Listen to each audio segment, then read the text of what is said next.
Hello students, इस video में हम आपको क्लास 10th के ज्योग्राफी का फोर्थ चैप्टर एग्रीकल्चर का फोर्थ पार्ट पढ़ाने वाले हैं। इस पार्ट का नाम है contribution of agriculture to the national economy. मतलब भारत की अर्थव्यवस्था में एग्रीकल्चर का कितना रोल है, यानी कितना योगदान है। भारत में एग्रीकल्चर जीडीपी में कितना योगदान देता है। यहाँ जीडीपी से मतलब आपको पता है, जीडीपी से मतलब होता है gross domestic product. GDP gross domestic product में पहले 1951 और 52 में उस समय 50 से 52% कंट्रीब्यूशन था, यानी उस समय 50 से लेकर 52% तक का योगदान था।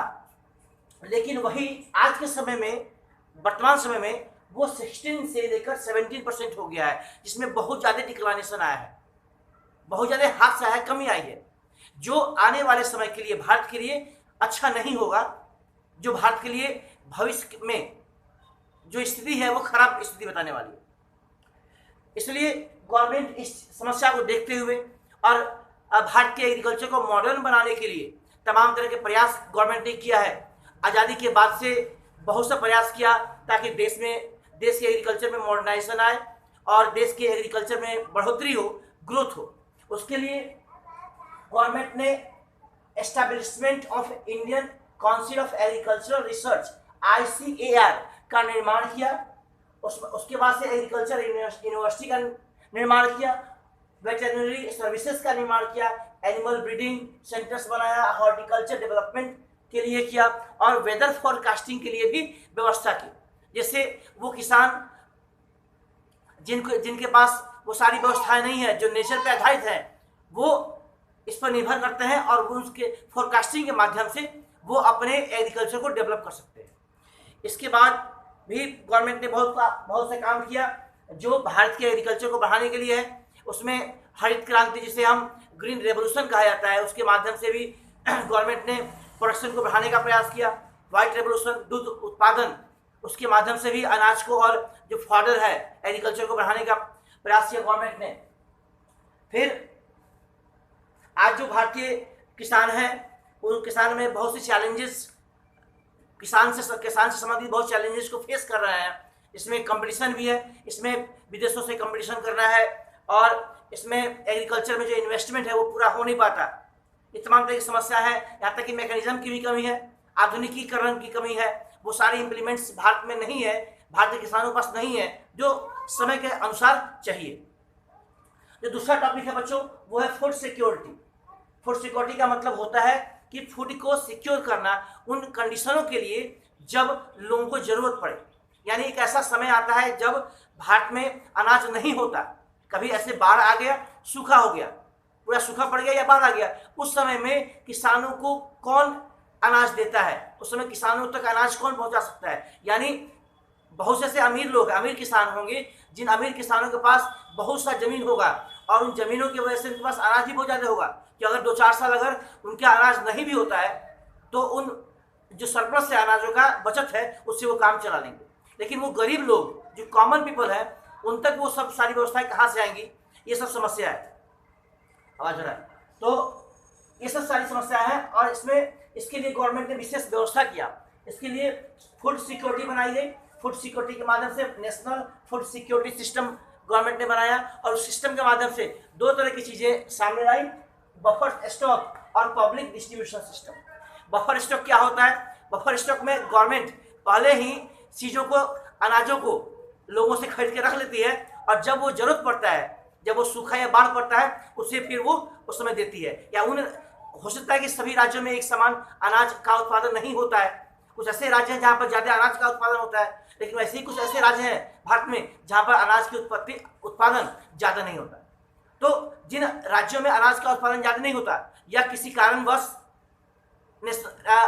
नेचुरल फेनोमेना, नेचुरल हजार्ड्स की वजह से, नेचुरल कैलामिटी की वजह से, बाढ़ या सूखा की वजह से, लैंडस्लाइड्स की वजह से अगर वहाँ पर अनाज नहीं होता तो उन राज्यों से, जिन राज्यों में ज़्यादा अनाज होता है, उससे गवर्नमेंट अनाज खरीद के रख लेती है और फिर जरूरत पड़ने पर उसे कम रेट पर उन लोगों को दिया जाता है। ये फूड सिक्योरिटी में बफर स्टॉक हो गया। उसके बाद से पब्लिक डिस्ट्रीब्यूशन सिस्टम, PDS जिसे कहा जाता है। PDS में भी गवर्नमेंट वही काम करती है। इसमें FCI होता है, फूड कॉर्पोरेशन ऑफ इंडिया।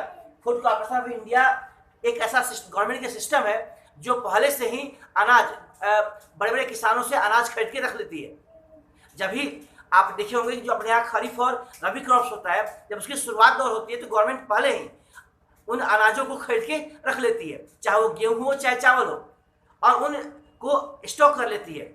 और जरूरत पड़ने पर, जब अब आपको पता होगा कि इसमें गांव में BPL और APL जो कार्ड बनते हैं, BPL एबव पावर्टी लेवल और बिलो पावर्टी लेवल, यानी ऐसे कार्ड हैं जिससे ये पता चलता है कि जिसके पास ये कार्ड होगा वो गरीब आदमी होगा। ध्यान समझिएगा आप लोग, APL एबव पावर्टी लेवल जो कार्ड बनता है, जो येलो और रेड कलर का होता है, व्हाइट कलर का होता है, तो उसमें जो वो कार्ड होता है, इससे ये पता चलता है कि कौन व्यक्ति, कौन किसान गरीब है और कौन किसान अमीर है। तो उसके आधार से, यानी पब्लिक डिस्ट्रीब्यूशन सिस्टम के अनुसार उन कार्ड के माध्यम से उनको गवर्नमेंट राशन उपलब्ध कराती है, मुहैया कराती है। अब जैसे हर महीने में राशन मिलता है गांव में, तो वो सभी व्यक्तियों का कार्ड बनता है, राशन कार्ड बनता है, और राशन कार्ड के माध्यम से जो गवर्नमेंट है वो किसानों से मिनिमम सपोर्ट प्राइस के माध्यम से वो अपने जो बाजार का रेट है उसी रेट पर वो लोगों से खरीद लेती है। लेकिन वहीं पर पब्लिक डिस्ट्रीब्यूशन सिस्टम के माध्यम से, राशन कार्ड के माध्यम से जो गरीबों तक पहुंचाया जाता है वो बिल्कुल कम रेट में होता है। आज मेरे ख्याल से जो रेट है अनाज गेहूं का, वो 3 रुपये पर केजी है, और जो चावल है वो 5 रुपये पर केजी है, जो मार्केट से बहुत कम है। इस पर गवर्नमेंट सब्सिडी देती है। गवर्नमेंट सब्सिडी देकर इसे लोगों तक पहुंचाती है, यानी जितने में वो खरीदती है उतने में गवर्नमेंट लोगों तक नहीं पहुंचाती। गवर्नमेंट जितने में बड़े बड़े किसानों से वो अनाज खरीदती है उससे कम रेट में वो लोगों को देती है। अभी आपको तत्काल मार्केट बता दिया, अभी जो जिस क्षेत्र में हम हैं, तो वहाँ पर जो रेट है गेहूं का वो 1700 से लेकर 1900 तक पर कुंटल है, यानी 1 किलो का 17 रुपये या 19 रुपये या 20 रुपये मान लीजिए। तो 20 रुपये में अगर अनाज गवर्नमेंट खरीदती है 20 रुपये प्रति किलो, लेकिन वो देती कितने में है? 3 रुपये प्रति किलो, यानी जो 17 रुपये हो गए वो गवर्नमेंट उसको अपना वहन करती है, अपना खुद वो झेलती है। तो इस हिसाब से PDS के अनुसार वो उनको गरीब लोगों को अनाज मुहैया कराती है, देती है। इसके बाद इसमें कंज्यूमर्स जो होते हैं उनको अलग अलग APL मैंने बता दिया, जो वो कैटेगरी होती है उनको उसके आधार पर दिया जाता है। उसके बाद से भी गवर्नमेंट और भी चीज़ों की व्यवस्था करती है। वो जिन राज्यों के जिन गाँव में समस्याएं हैं उसमें ट्यूबवेल्स का प्रबंध कराना, उसमें पंप सेट का प्रबंध कराना, लोगों को जो गरीब किसान है उसके लिए कोऑपरेटिव बैंक के माध्यम से लोन दिलवाना, और फर्टिलाइजर्स की व्यवस्था कराना, सीड्स की व्यवस्था कराना, ये सारा काम गवर्नमेंट करती है ताकि गरीबी खत्म हो जाए। और जो किसान का चूंकि आपको पता है 70% इंडिया में जो लोग हैं 60-70% वो एग्रीकल्चर पर आधारित है। तो उस एग्रीकल्चर पर आधारित होने का मतलब, अगर एग्रीकल्चर में हाथ से होता है, कमी आती है, तो देश की अर्थव्यवस्था में बहुत ज़्यादा कमी आएगी। इसके लिए गवर्नमेंट बहुत ज़्यादा परेशान होती है और गवर्नमेंट इसके लिए बहुत ज़्यादा काम करती है। तो ये सारी चीज़ें, और गरीबी को भी मिटाना है, तो सारी चीज़ों को देखते हुए गवर्नमेंट इस सब काम करती है। ये सारी व्यवस्थाएं की हुई है अपना, और जो गरीब लोग हैं उनके लिए अलग व्यवस्थाएं की हुई है। फिर जो नेक्स्ट टॉपिक है बच्चों, वो है impact of globalisation on agriculture. आपको पता है कि ग्लोबलाइजेशन का मतलब होता है वैश्वीकरण। मैंने हिस्ट्री में बताया था आपको कि पूरे विश्व कैसे जुड़ता है। तो उस वैश्वीकरण का यानी ग्लोबलाइजेशन का असर भारतीय एग्रीकल्चर पे कैसे है। आपको पता है कि शुरू से, यानी अभी ईसा पूर्व से ही अपने देश का जो एग्रीकल्चर था वो पूरे विश्व में फेमस था।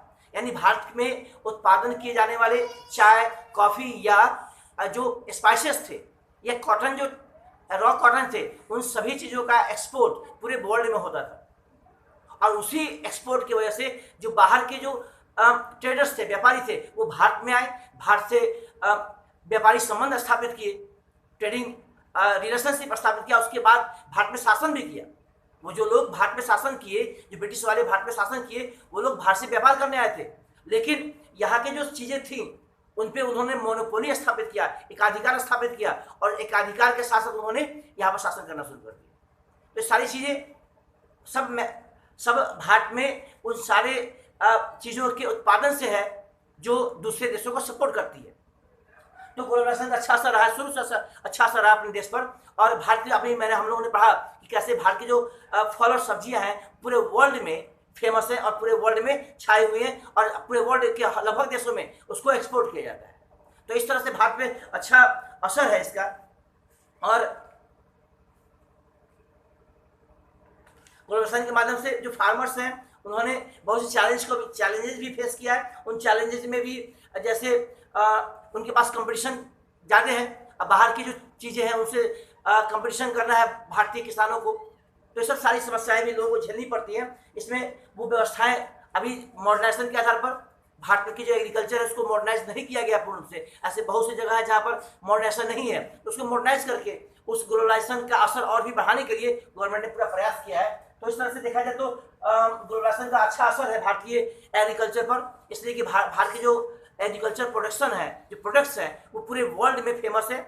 और शुरू से ही ईसा पूर्व से ही अपने भारत के जो स्पाइसेस या जो रॉ मटेरियल्स है जो किसान उगाते हैं, या फल सब्जियां हो गए या अनाज हो गए जो अच्छी क्वालिटी के हैं, वो सब पूरे वर्ल्ड में सप्लाई किए जाते हैं, उसको भेजे जाते हैं। तो इस तरह से हम देख सकते हैं कि कैसे भारत का जो एग्रीकल्चर है वो पूरे वर्ल्ड में छाया हुआ है। ये इस चैप्टर का यहाँ पर समाप्ति होती है। ये मैंने इसके पहले 3 वीडियो बनाया था, इसी चैप्टर पे बनाया था एग्रीकल्चर के ऊपर, ये 4th वीडियो है। तो ये चारों वीडियो आपको एक साथ मिल जाएगा और आपको समझ में आया होगा ये। धन्यवाद।